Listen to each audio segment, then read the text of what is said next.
장 11절에서 18절,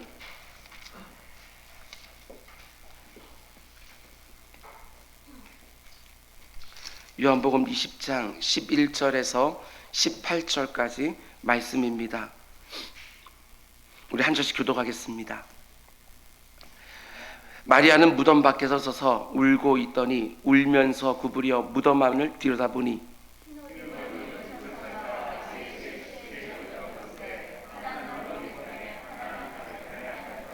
천사들이 이르되 여자여 어찌하여 우느냐. 이르되 사람들이 내 주님을 옮겨다가 어디 두었는지 내가 알지 못함이다.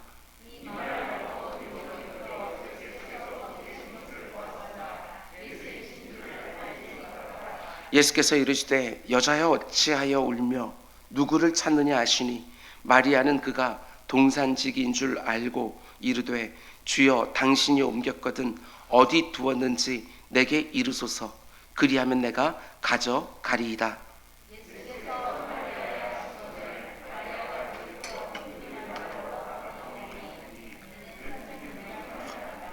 예수께서 이르시되 나를 붙들지 말라. 내가 아직 아버지께로 올라가지 아니하였노라. 너는 내 형제들에게 가서 이르되 내가 내 아버지 곧 너희 아버지 내 하나님 곧 너희 하나님께로 올라간다 하라 하시니 막달라 마리아가 가서 제자들에게 내가 주를 보았다 하고 또 주께서 자기에게 이렇게 말씀하셨다 이르니라. 아멘. 아멘. 이 귀한 새벽에 주님이 주신 말씀의 제목은 내가 오늘 기쁨과 평안과 믿음을 너에게 주리라. 이런 제목으로 말씀 전하도록 하겠습니다. 예수님께서 이 땅에서 마지막으로 남기신 말씀은 십자가에서의 7마디 말씀으로 끝나는 것이 아닙니다. 부활하신 이후에도 많은 말씀을 사람들에게 주시지요. 자신이 사랑하는 사람들을 찾아가서 말씀들을 주시는데 그 말씀을 들은 사람들은 마치 죽었던 것 같은 사람들이 살아나고 눌려있던 사람들이 자유케 되어지고 해방되어지는 것 같은 역사가 일어나는 것을 보게 되었습니다. 우리는 그 가운데 속에 몇 마디 말씀을 오늘 이 새벽에 함께 나누려고 합니다. 그들이 그 말씀을 들었을 때 그 심령이 솟게 되었던 것처럼 그 인생 가운데 놀라운 역사가 일어났던 것처럼 오늘 여러분과 저에게도 동일한 역사가 일어나기를 주님의 이름으로 축원을 드립니다. 우리가 예수님을 믿는다는 것은 우리 죄를 사해해 주기 위하여 십자가에 내 대신 죽으신 예수님만 믿는 것이 아닙니다. 사흘 만에 부활하셔서 오늘 이 시간도 나와 함께 하시는 살아계신 예수님을 믿는 것이지요. 그런 면에서 부활신앙이라는 것은 2000년 전에 십자가 위에서 나를 위해 죽으신 예수님을 단지 기념하는 것이 아니라 지금도 살아서 역사하시는 주님을 만나고 함께 매 순간을 살아가는 믿음, 그게 바로 부활신앙입니다. 그런 면에서 부활신앙을 가진 성도들은 이제 모든 것이 다 끝났구나 이렇게 말할 수 없습니다.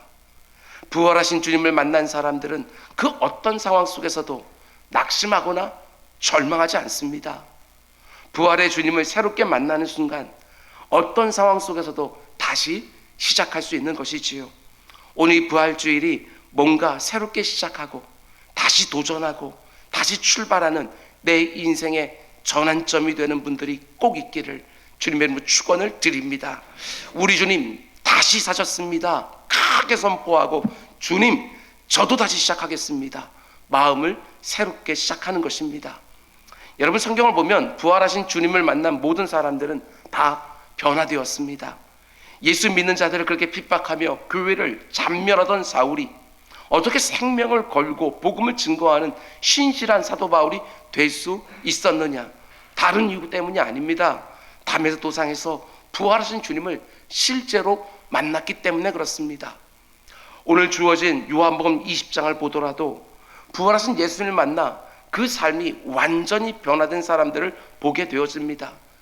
우리가 함께 읽은 것처럼 슬픔 속에 있었던 막달라 마리아, 그리고 그 뒤로 이어지는 두려워 숨어 있었던 10명의 제자들, 그리고 주님의 제자들 가운데 가장 마지막까지도 주님의 부활을 의심했던 도마까지, 그러나 이들이 부활하신 예수님 만났을 때 하나같이 놀라운 변화를 체험했습니다.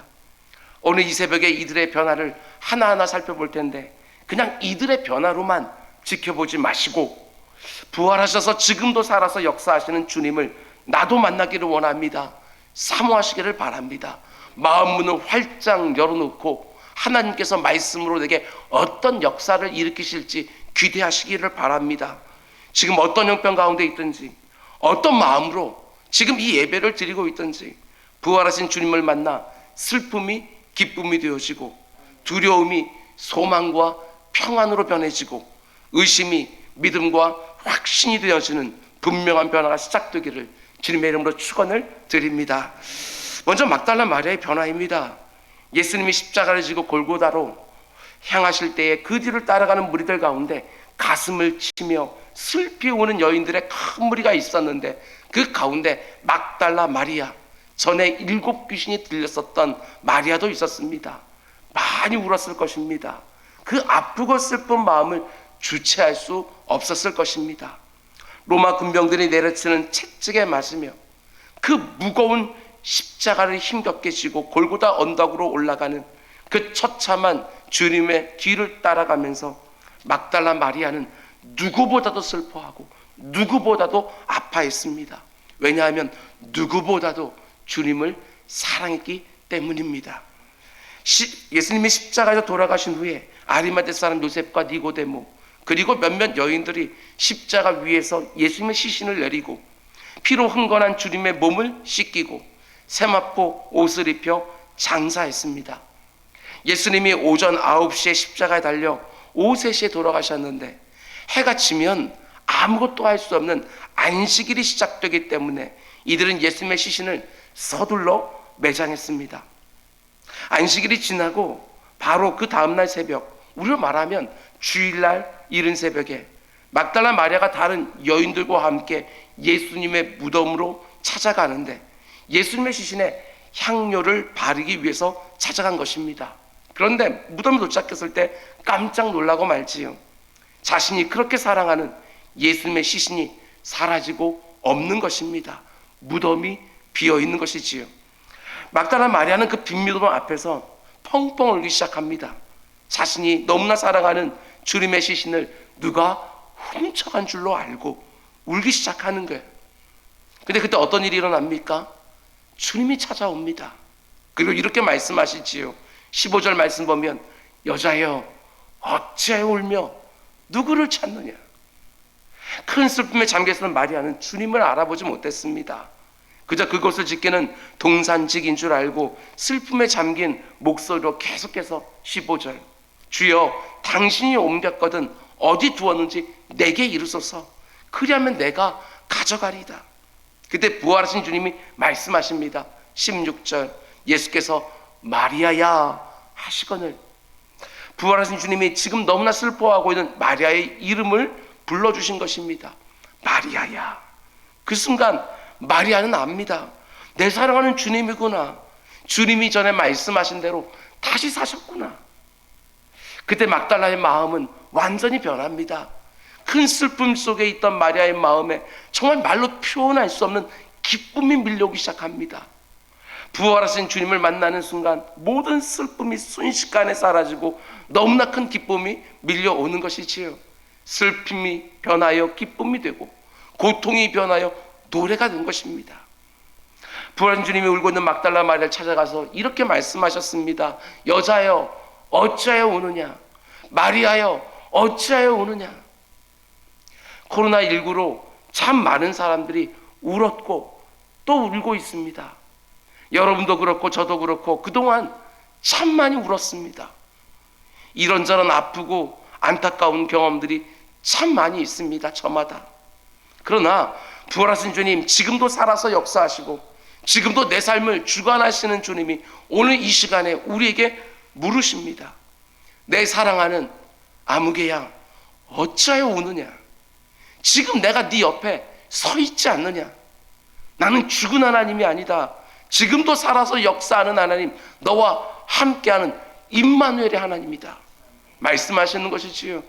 오늘 이 부활의 아침에 모든 슬픔의 근원이 되는 사망 권세를 깨뜨리고 다시 살아나신 주님은 우는 자들을 찾아가실 것입니다.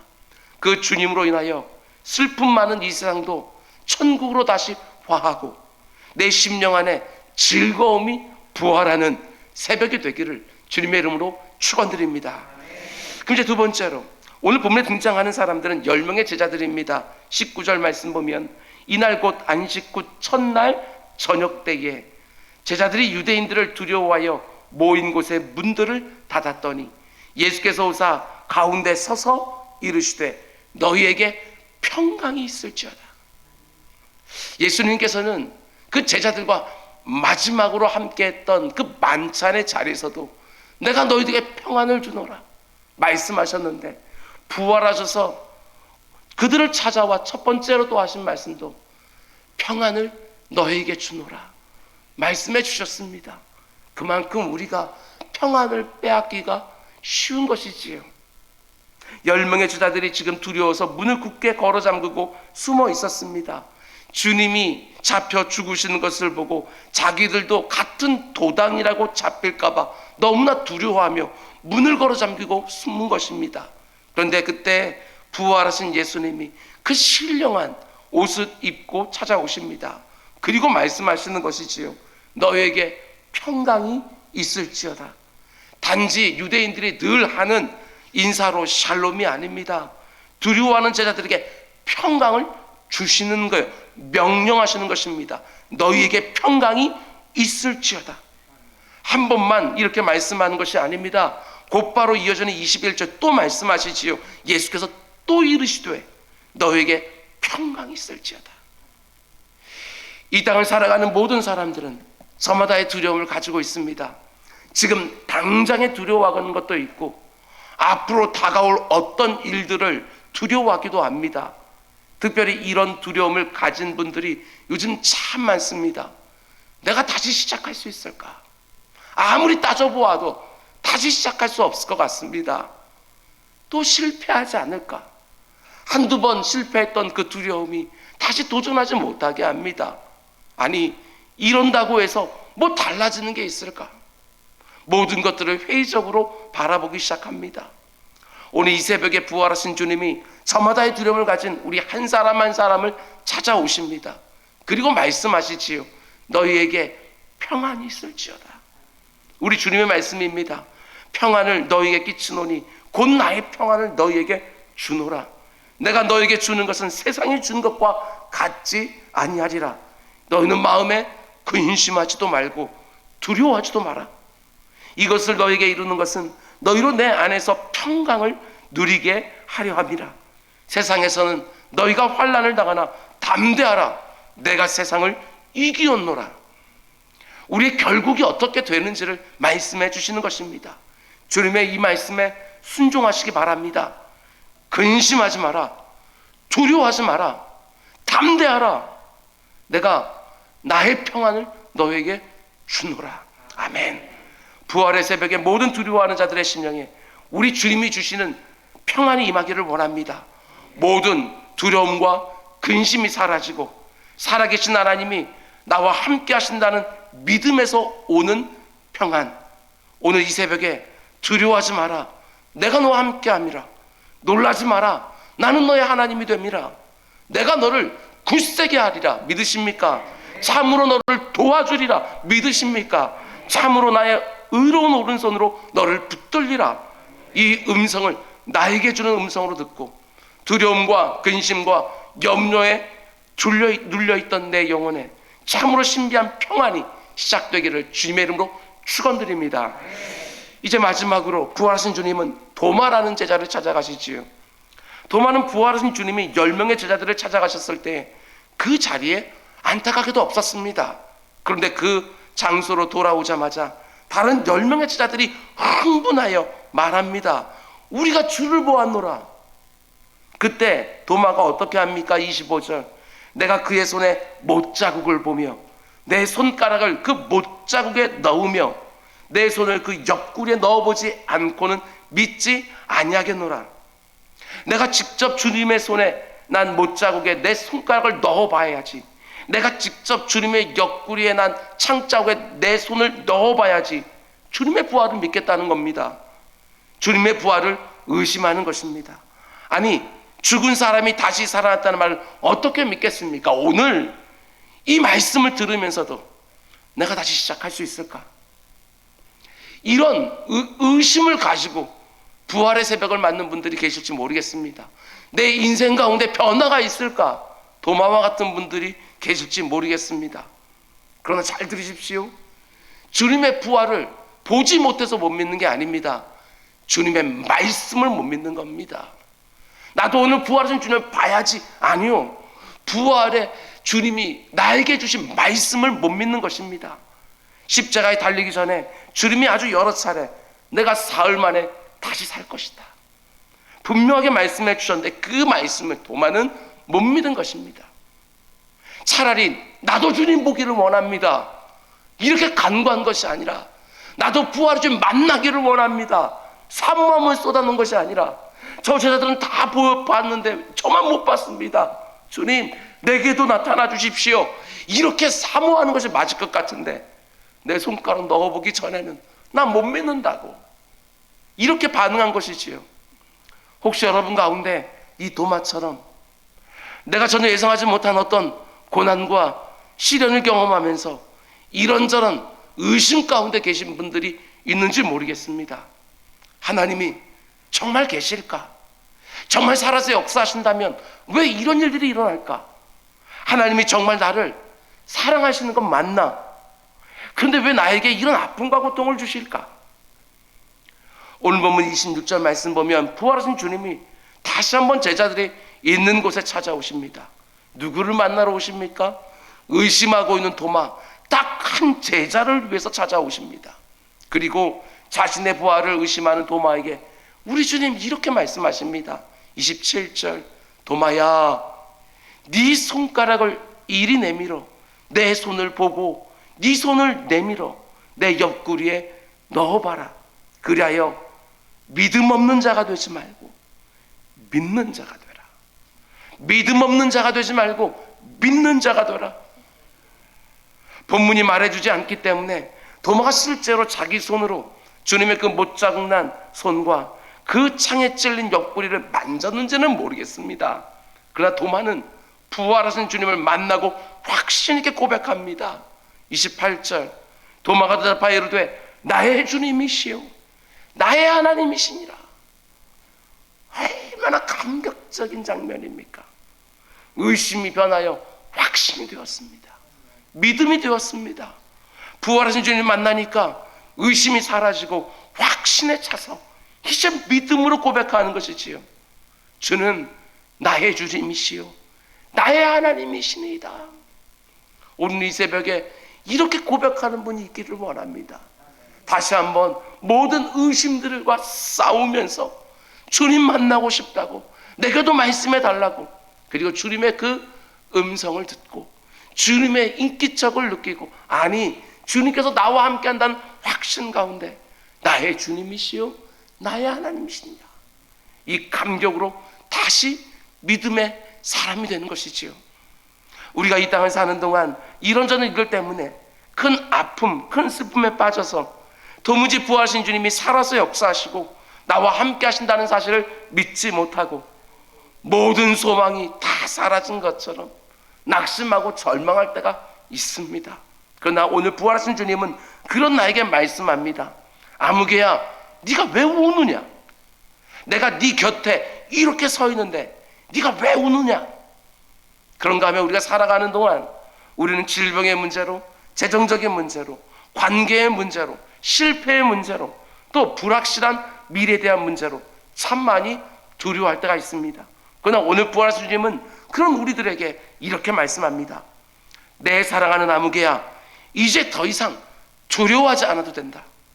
내가 나에게는 평안을 너에게 주겠다. 내가 너의 하나님이 아니냐? 내가 너를 굳세게 해주겠다. 참으로 너를 도와주겠다. 나의 오른손으로 너를 붙들어 주겠다. 그러니 두려워하지도 말고 근심하지도 마라. 오늘 나에게 주님은 말씀하기를 원하십니다. 그 말씀 사모하십시오.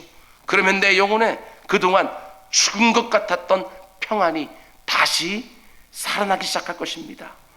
오랫동안 지속되는 코로나19 가운데 제대로 예배하지도 못하고 제대로 기도하지도 못하고 다른 지체들과 제대로 교제하지도 못하고 거기에 이런저런 문제들까지 생겨서 하나님에 대하여 의심이 들고 신앙생활, 교회생활에 대하여 회의가 들고 하나님의 약속의 말씀을 제대로 붙들지도 못하는 분들이 계십니까? 오늘 부활하신 주님은 이렇게 말씀합니다. 아무개야 믿음 없는 자가 되지 말고 믿는 자가 되라. 오늘 부활주의 새벽에 지금도 살아서 역사하시고 나를 찾아오시는 주님을 만나서 슬픔이 변하여 기쁨이 되어지고 두려움이 변하여 평강과 소망이 되어지고 의심이 변하여 믿음과 확신이 되어서 여러분과 제 입에서 다시 한번 새롭게 주는 나의 주님이시요 나의 살아계신 하나님이시니이다 고백하면서 모든 낙심과 절망이 사라지는 것을 경험하기를 원합니다. 알 수 있거든이 무슨 말이냐? 믿는 자에게는 능치 못함이 없느니라. 그래서 우리 주님께 말씀하시는 거예요. 믿지 못하는 자가 되지 말고 믿는 자가 되라. 내게 능력 주시는 자 안에서 내가 모든 것을 알 수 있느니라. 그 어떤 일이라도 능히 다시 시작해야 하는 능력이 우리 모두에게 주어지기를 주님의 이름으로 축원드립니다. 뿐만 아니라 이 부활의 새벽에 오늘 우리 기도합시다. 이곳에 성도들이 가득가득하고 부활절 새벽이면 빈자리가 없을 정도로 꽉꽉 성가대서까지 들어차고 모든 가족들이 자녀들과 함께 부모들이 이곳으로 향하여 새벽이 되어지면 흰옷을 입은 성도들이 예배당으로 향하고 1층, 2층, 3층, 4층 모든 교육교 안에서도 이런저런 특별한 행사들이 이어지는 그렇게 성도들이 꽉꽉 들어차서 감격적인 부활 예배가 다시 드려지게 해달라고 우리 기도합시다. 금요일 청찬양 예배와 주일 오후 찬양 예배도 다시 시작되어 온 예배당이 성도들의 찬양과 기도로 가득 채워지게 해달라고, 성가대가 다시 시작되게 해달라고, 남녀 선교회와 구역들이 그리고 그 어떤 염려도 없이 다시 모여서 그 친밀한 교제를 나누게 해달라고, 교육부서들의 현장 수련회와 현장 성경학교가, 청장년들의 단기 선교가 다시 시작되게 해달라고, 거리 전도가 다시 시작되게 해달라고, 예배 후에 성도들이 함께 음식을 나누며 서로를 돌아보고 기뻐하고 기도 제목을 나누고 교제하는 소리로 1층 식당이 다시 북적북적하게 해달라고, 무엇보다도 흩어져 있는 모든 성도들이 하나둘 다시 예배당으로 모여서 한 마음으로 내일을 함께 꿈꿀 수 있게 해달라고 기도하는 부활의 새벽이 되기를 주님의 이름으로 축원드립니다. 아멘. 우리 다 자리에 일어나셔서 우리 찬송가 160장